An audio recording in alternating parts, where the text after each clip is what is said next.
I want to thank y'all for coming, and I would like to introduce Mr. Chuck Galey on up.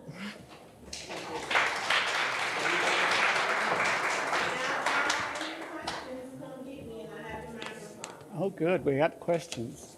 Okay, well, thank y'all for coming out tonight. I really appreciate it on a Thanksgiving week. It's very good that y'all could come out and hopefully enjoy our time together. As you mentioned, I did grow up in Greenwood, and I did get my start in church. It's ironic we're in a church setting here. And my dad really did give me pencils and pieces of paper to draw just to keep me quiet. And I thought that was a good way to start, and I think a lot of artists have begun that way as well. But I'd like to thank Stacy for inviting me to have an exhibit here. LaQuentin Holiday was our fabricator there, the exhibit fabricator, and Jesse Valentine, of course, for the tech help, audio visual. So growing up in the Delta, so many people ask us, why is there so much talent coming out of Mississippi? And I've often wondered that, and this is a fine example, this museum. When I walked in the first time to deliver the exhibit, I felt like I was on the shoulder of giants. I think that's an important notion to kind of think about for young people to come into this museum and see people that look like them, that have done well in the arts. So let me see if I can get this to work today. So creativity in the Mississippi Delta. I've got a theory about that, and it's kind of a personal theory about growing up in the Delta, and I'll describe it for you. First of all, we're going to have a quick lesson in design, okay? So in design, we have a blank page, and then we have a line across the page with a line vertical. Now this is the most boring design you can have. This is just boring. It's stable, no action. There's nothing going on here. It's just boring, okay? So think about this design. It's just very stable, nothing going on. Then let's look at some other designs. Here we have our blank piece of paper, but yet this time we have almost a mountain range perhaps. Lots of angles, lots of things going up and down, okay? Lots of activity to keep the eye moving all over the page. And this is an exciting design, what I would call exciting.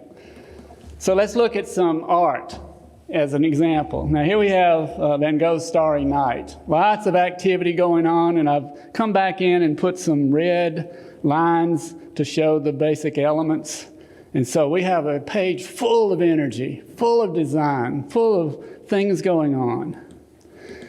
And in this particular one, it's a beautiful alpine photograph of the Tour de France making their way through a mountain pass. So you have a lot of energy going on there. Again, no straight lines there, okay? So a lot of energy. So when you live in the Delta, this is what it looks like.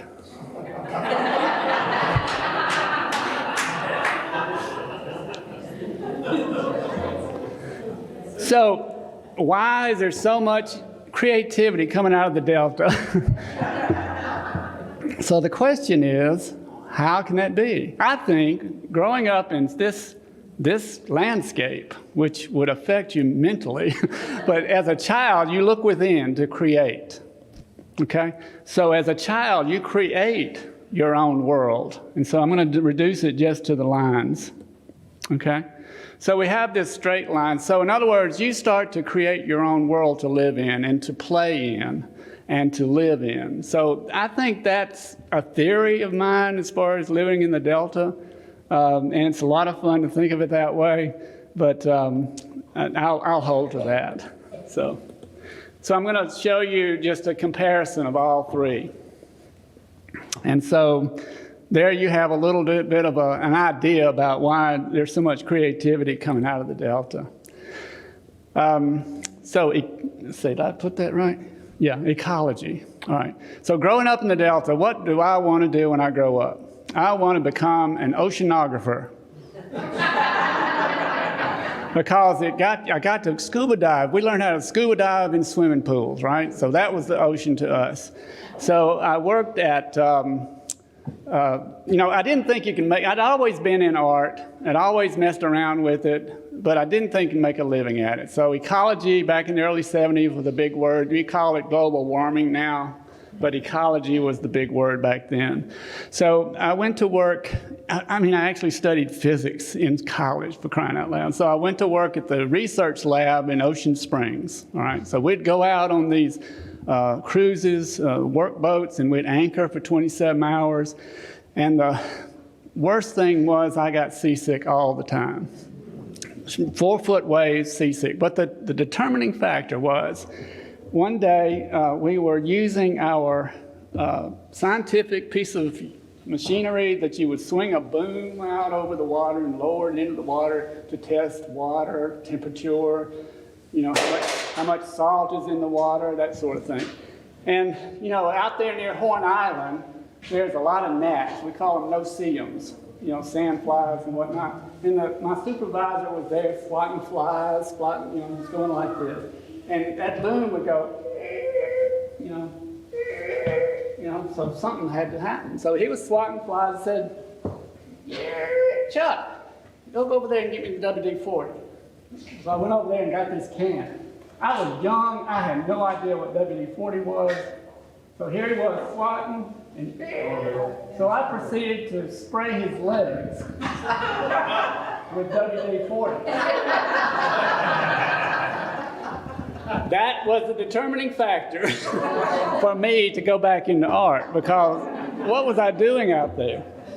Anyway, so that is an interesting story, but it's absolutely true. And the boys, the other guys on the boat, of course, they howled at this because they'd been harassing me all day. Anyway, I wanted to talk to you a little bit about influences. And I've asked a lot of you who are from Meridian whether you knew this fellow or not. His name is Edgar Parker. Okay, you do? Great. Okay, good. Edgar Parker was born in 1925 and passed away in 1982. He grew up in Meridian here. He went to high school. He was kind of sick as a young boy, but he learned how to sketch animals, and he learned how to sketch. He took to art just very, very nicely. He really was good. He went to the University of Alabama, and his professors there said he needed to go to New York to learn a little more with some painters there. And that's what he did. He was in New York City working, and he became an illustrator of children's publishing. So this particular catalog that was presented as the Mississippi Museum of Art did a show on his work back in 1985. And my wife and I, Forrest, went to this show, and I was just blown away by his work. Beautiful, beautiful work, which you'll see in a second. But he was another influence that I had of work. Let's see if I can get to the next part.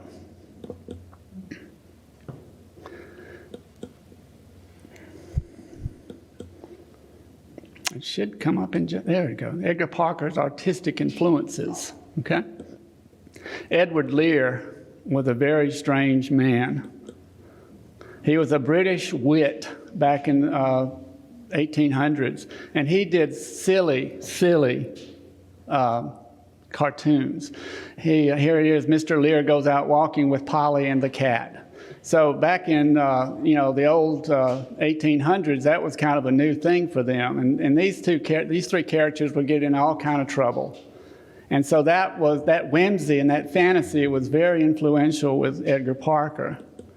So Beatrix Potter, of course, we all know about Tales of Peter Rabbit and all these other wonderful, wonderful stories and books. But wonderful thing about Beatrix Potter was that she animated her characters and made them look almost alive and very much like regular human beings in her stories. And that was an influence of Edgar Parker's as well. I'm leading up to the fact that these two people influenced Edgar Parker, who influenced me. And I believe that, yeah, here we go, with Edgar Parker's art. This is thank you to the Mississippi Museum of Art for giving me permission to use these pieces of art, but as illustrations. But he worked primarily in black and white with graphite and ink wash, black and white. And in the 50s and 60s, they were starting to use color in children's publishing, but black and white was also popular. These are so beautiful and so exquisite. I just fell in love with them because they show a lot of the character as well. And plus, they're very well dressed, don't you think?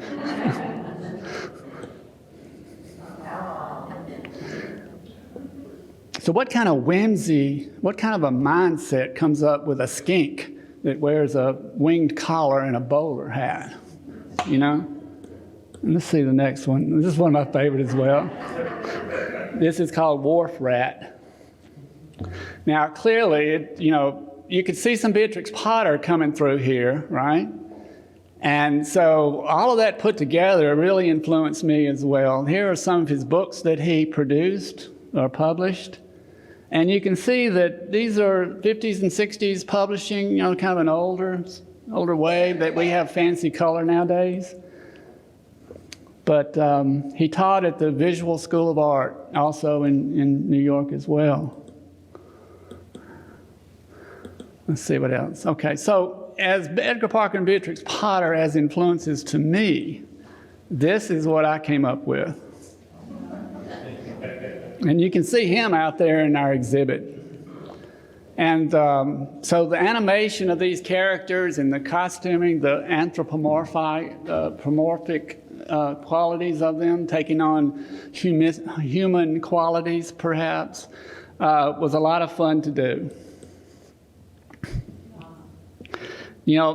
Someone in our discussion today there at the exhibit said sometimes it brings out a question within the viewer. The viewer will bring a background or a backstory that says, I wonder where that bug is going. He's got tickets and he has a suitcase, so I wonder where he's going. And I think he's a salesman. And this little character is just doing some skating. And now this one is funny because my first book that I illustrated, a children's picture book, they wanted to see sketches. They wanted to see what you would do. So I sent this jazz cat down to New Orleans to the Pelican Publishing Company down there, and they loved it, which got me that gig, So I did a little research and created this character. And so then you get jazz cats from that. Now, notice I don't, these are not like your pets at home. They dress nicely, these cats. And that's what's so much fun, because it adds character to them. It lets you know a little more about them as a character. This Color Kittens is the book I grew up with. I didn't grow up with a lot of books, but Color Kittens is one of my favorites. And it's about these cats. It's a little golden book. We of an older set remember them. They are these cats who walk around the town mixing up colors and painting. Okay, so I fell in love with the color because it was just so much fun to look at those bright colors. And we had cats when we were young, as far as pets, and so it was a lot of fun to look at that. Now, I will tell you this story about when I talked about this book in a little library in Bienville Parish in Louisiana, and I talked about the colors, and I talked about the how the cats can mix up colors, and we could turn a page and say, what do you get when you mix red and blue? And they would say, purple. What would you get when you mix, how do you get orange, red and yellow? And one little boy raised his hand and he said, when I pee in the toilet, it turns green.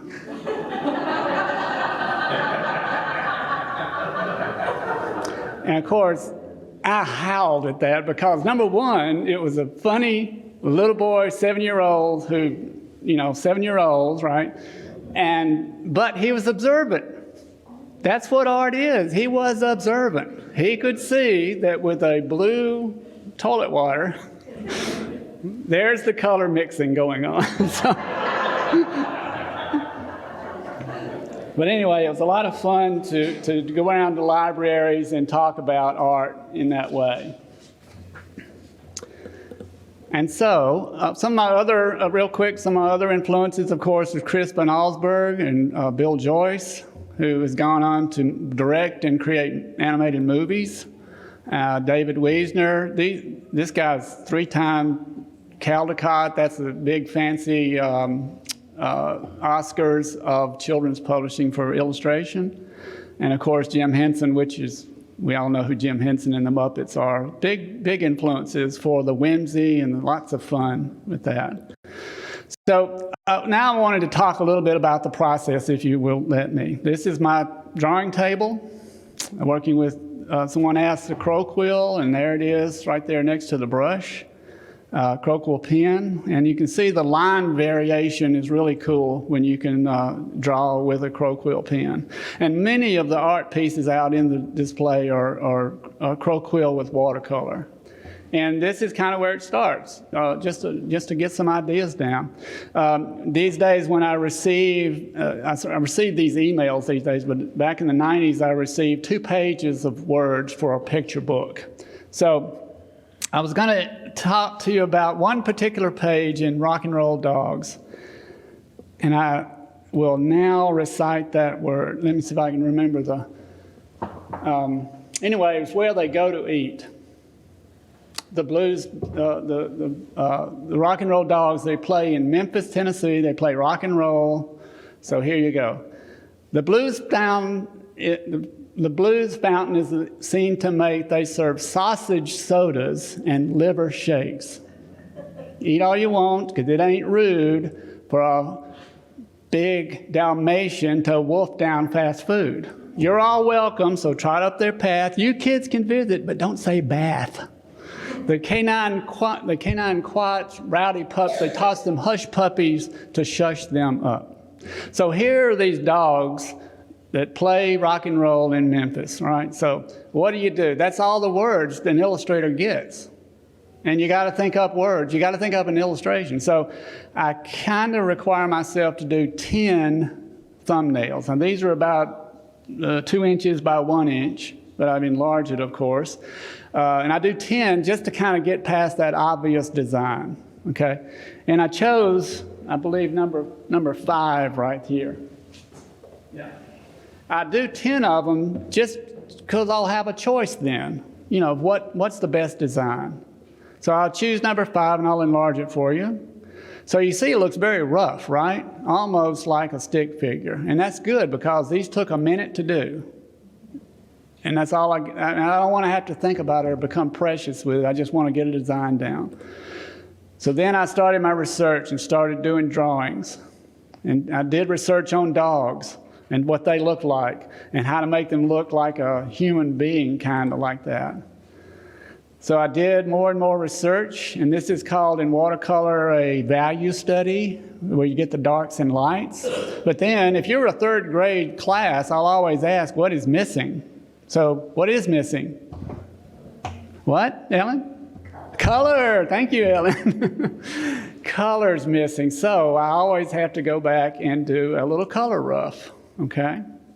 And now watch closely. This is where the magic takes place in the finish. Watercolor done. Unfortunately, this piece, aftermarket, we call it aftermarket sales, where somebody who collects children's literature wants to buy the original, and fortunately somebody did, and I was happy to sell it to them. But so it's not in the exhibit. But it's watercolor, and this is the way it looks in the book itself, which are, by the way, I think they have some down in the gift shop, I believe. And so this next one is about these dogs who ride motorcycles across the lawn. And so there's the sketch, and here is the finish. Now, some kid will ask me, well, do you ride a motorcycle? I said, no, I just looked at a lot of pictures. And that engine that you see right there is not accurate whatsoever. I invented all of those little gizmos in there to make it look like an engine, like it. Now, I know Selena, who actually rides a motorcycle. I don't think that looks like your engine does on your motorcycle, does it, Selena? Okay. Anyway, so you invent things when you do illustrations. And here is the cover. And I just wanted to show you this cover just to show you how things change during the editing process. See, he's dancing one way, and then it turns out they want him to do something else. Now, I also thought it'd be fun to take a look really quick at just rough drawings. This one is in the exhibit. This is called Buoy Bird, and this is how it started. This was a little 1 by 1 inch thumbnail, and I wanted to show you how it ended up. Just keep sketching, and then it turned into a nice little illustration. And then I think I have another one, I believe. Yeah, one of my favorites. Just a little boy looking out the window with his imagination, and I did a little color rough, and then it turned out looking like this, and that also is in the exhibit today. So it's a little bit of an imagination going on there, which is a lot of fun. And if you were to go into my studio today, that shelf pretty much looks like that today as well. So anyway, I think that the main thing I like to do about illustration is to have the opportunity to be creative. And in children's illustration, in children's literature, it's really, really important to have that fantasy part of it, okay? But I'd like to kind of conclude today by reading to you one of my late friend's poems. It's called 20 Minutes a Day by Richard Peck. Read to your children 20 minutes a day. You've got the time, and so do they. Read while the laundry is in the machine. Read while the dinner cooks. Tuck a child in the crook of your arm and reach for the library books. Hide the remote. Let the computer game cool, for one day your children will be off at school. Remedial, gifted, you have the choice. Let them hear their first tales in the sound of your voice. Read in the morning, read over noon, read by the light of goodnight moon.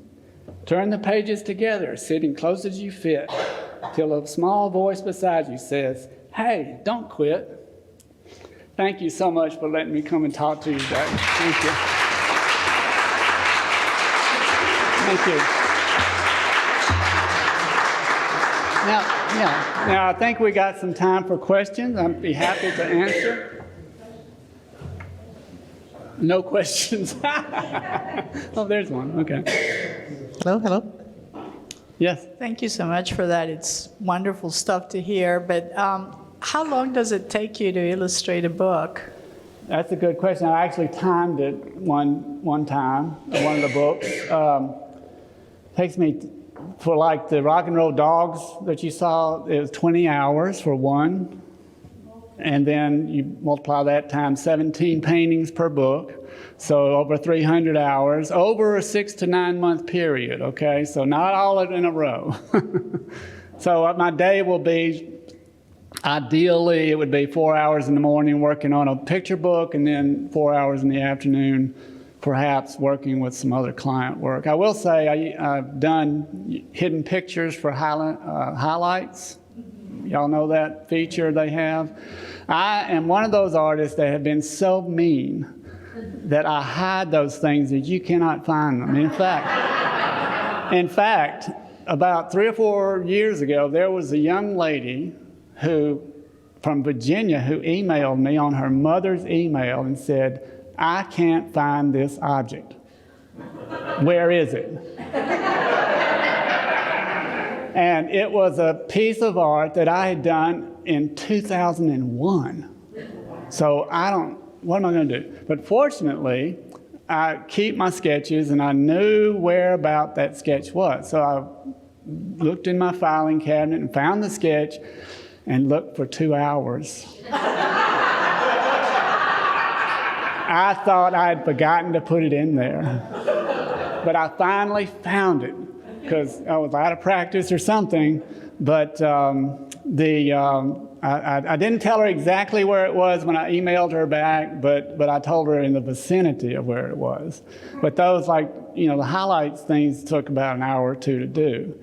But there's a good example of a parent who was on the ball and gave that permission to her daughter to email the artist and to find out for herself, which I thought was pretty cool. But to answer your question, a little over 300 total hours, but when you look at some of the publishings done today, they're done lots quicker. It depends on the styling. In this case, I put a lot of watercolor in there, didn't I? Very, very, together. So yeah, but there it is, and I think I work a little faster these days, but that's on the average. And what is your formal training? Well, when I was in Greenwood, my parents saw that I liked to do art, and they gave me some art lessons with a German art teacher. Her name was Mrs. Wacht. W-A-C-H-T. My brother Bill will attest to this. Ms. Wacht, Ms. Lenny Wacht. Anyway, but here's the deal. Lenny would teach in the afternoons after school in her studio adjacent to her house. But she was from Germany back in the 30s when they immigrated back, during the Nazi takeover. They immigrated to America, her and her husband, right? But her formal training was European, and she served tea at 4 o'clock. And she played classical music during the lesson. So, my goodness, where do you find that in Mississippi Delta? But then I went and did my 2 years getting seasick. And then I went back in Mississippi State and finished in their art program there. And the rest I've worked with ad agencies, and I've been freelancing artwork since '85. So there's the formal part of it, but a lot of it is just plain old work. Yeah. Anybody else? Oh, Selena, I can't wait. My library friends are here today, and I do appreciate that. Thank you. We've always got questions. Yes, that's great. A lot of times when you have a talent like that and you do it because you enjoy it and then you make it your career, it takes some of the joy out of it. You don't enjoy it because it's your work now. Do you draw or practice art for yourself?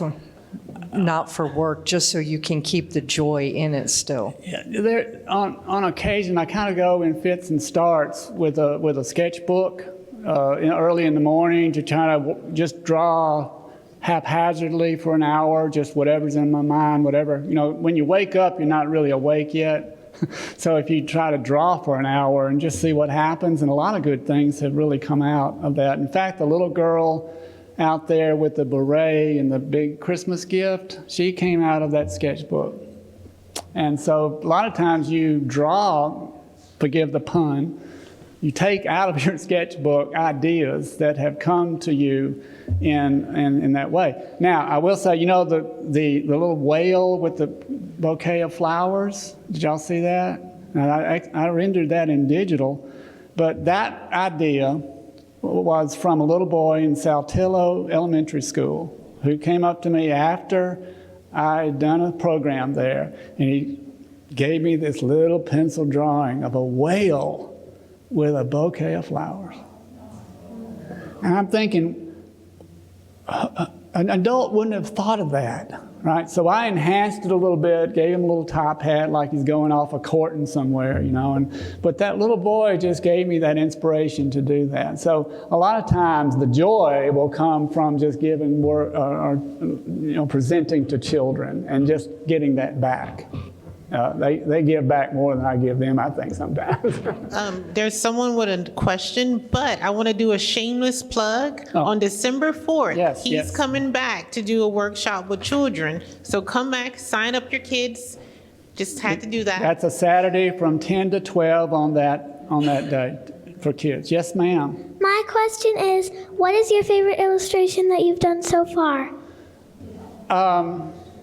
You know what? That's a great question. I will tell you this. I've shifted styles a little bit. I've come away from digital, like the whale you've seen. I've come to the crow quill, like you saw the picture there with crow quill and watercolor. And that style is starting to really appeal to me because you can change the line width, and there's art things that go along with that, but it's a lot of fun. But the illustration, I would think, would be the little girl with the beret, with the Christmas gift, and then the girl walking the dog. Because somewhere, somehow, that appeals. Maybe some people say it has warmth to that. I'm not sure what that means, but then some people say that it has a lot of life to it. And that's what you want with your art, to get people to respond to that, and it's compelling in a way. But as far as your question goes, I would say those two illustrations are my favorite. And I just did those last summer. So, I mean, you're always growing and trying new things. And that's kind of where I am right now. So there was someone else in here. Yes, sir. So thanks very much for that talk. That's great. Thank you. Appreciate it. Thank you, sir. So I wanted to ask about the digital workflow, and perhaps you just answered it, and I'm not sure I picked it up. So the first two objects out there that we saw were digital prints. And then there's a lot of watercolor, Yeah. croquis pen, and all that. So what I wanted to ask about was what the direction of your workflow was, whether you were headed toward digital, and I think I just heard you say you're headed away from digital. Yeah, I am. Because, I'm sorry. Are you It's finished? not an interruption. I'm finished. Are you finished? Okay. So, I think the digital was fun to do. It's kind of quick because you don't have to mix colors. You're doing digitally, and I use a Photoshop kind of software. It's called Painter, but it mimics watercolor, it mimics pastels, and so forth. However, what I'm learning in the art is, where is the soul of the art?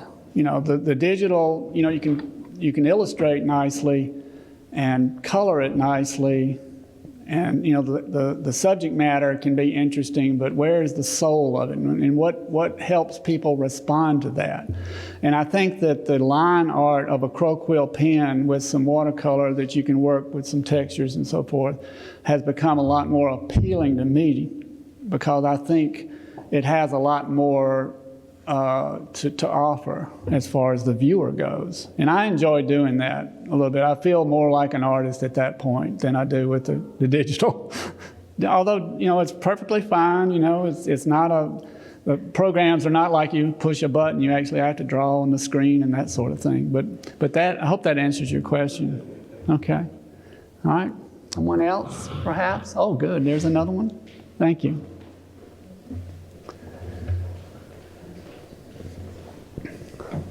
I'm just interested in the publishing process. Okay. And when you're doing it all on your own, you're not illustrating someone else's book from start to finish, just that process. So maybe I understand your question. If in other words, if you're writing and illustrating, okay. I used to think that it would come, and this is the ego in me, would be thinking that a story would come from an illustration, but really it comes from the germ of an idea that a character in a picture book, perhaps what would that character want, and how would they overcome some things to get what they want. So to illustrate it, there's this marriage between the two, and I think that if you can create the energy that's in the heart of that story with those illustrations, then you have something good. It's kind of an alchemy in a way. It's very hard to do sometimes, but I hope that answers your question. Maybe does that help?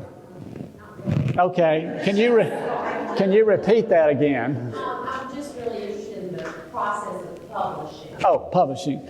Okay, all right. So what you're doing is once you have a portfolio of art or a story and or both, what do you do then? Okay, great. Okay, now I understand. There is an organization called the Society of Children's Book Writers and Illustrators, scbwi.org, and that's a great way to, you sound like you're familiar with it. Are you? Not really, I've heard of it. Okay, great. That's a great teaching tool. It's a teaching organization that publishers kind of adhere to, and they pick up on who's doing really good work. All right? So ultimately, you send off your manuscript and a book dummy, a little mock-up of the book, maybe digitally these days, off to a publisher, and you do a little research in a bookstore to see what kind of books are being published by what publisher, and find someone who matches your kind of story, and that's the publisher you send off to. Now, it's kind of simple, it sounds like, but it's a little bit of research to figure out what publisher fits the kind of story that you do. Like perhaps if it was a religious story, perhaps some sort of something to do with motivation, maybe. Do you find those publishers that publish that kind of topic, and especially in children's publishing? Does that help? Yes. Okay, thank you. Well, good. Anyone else? Oh, there's my brother, yes. Yes, sir. There you go. You spend a lot of time working with schools. Yes. Could you talk a little bit about what the animals that the children create are marvelous? Yes. I do a lot of teaching artist work with schools. I'm on the teaching artist roster with the Arts Commission, and that's where like a teacher or a school will ask the commission to fund my visit to them. And what we talk about is children's characters, children's stories, all kind of things that the kids are learning. They're reading a lot of stories in class, but yet they may not know there's an actual person behind those stories as far as who creates those. To them, it's just a book. All right. So if you were to talk to them about the illustration part, and also talk to them about the writing part, if they can kind of create their own stories, I think that helps them in their schoolwork. That's my ideas anyway. I'm hoping that's why they asked me to come into the school in the first place, to talk to them about that, about writing. And I've gotten thank you notes from teachers, and where the students will send a thank you note of something they drew or something along those lines, similar to that little boy with the whale. But yeah, so it's very important to me to be able to talk to the kids about writing and illustrating, because I think they become better students that way. If they become a lifelong reader, that's even better. Yes. Is that what you were going to say, Deborah? Okay. And he's a wonderful children's worker too. Thank you. Yes, Miss Ellen. And I want to thank you. There's the. I want to thank you for traveling all over the state and Louisiana and touching the lives of children, because I heard a Caldecott Award-winning artist say that was the thing that changed his life, was an artist going to his school. Yeah, and that's so true. We're proud to have that, Yeah, Chuck. thank you. Let me put a plug in for Miss Ellen Ruffin here, who is the director of the Grumman Children's Literary Collection at USM. They just celebrated Curious George's 80th birthday about 2 or 3 weeks ago, and they have all those papers and all that story of the HRAs coming across in Europe after Nazis were chasing them and so forth. They have the papers, the original drawings, papers, the whole bit. So many other artists that are in that collection, including myself, we contribute to that collection because we know it'll be taken care of. All right. And I would suggest, if you're interested in children's publishing, just curious, and if your name is George, that's even better.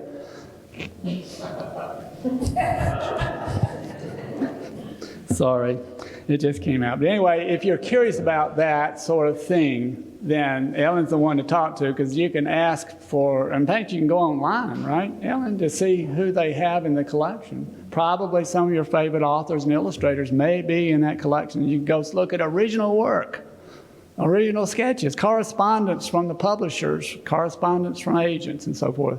So, ma'am, I would suggest, if you're interested in publishing, that would be a good place to go as well, just to research it, because it's a lot of fun to go there and just see what they have. So thank you for that question. All right, anyone else have a curious question? Looks like we're done for the day. Okay, well, if no one has anything else, Stacy. we're actually going to do a book signing Yeah. down in our museum store. If you're not familiar where it is, you actually passed it when you entered in. It was off to your right. So if you're interested in that, we have 2 of Chuck's books in our store. So Jazz Cats and Rock and Roll Dogs, I believe. Yep. One of the ones that I showed up here. So, and thank both you. are up in the exhibit. Yeah. So join me in the bookstore. It'd be great Christmas presents. Let me plug that.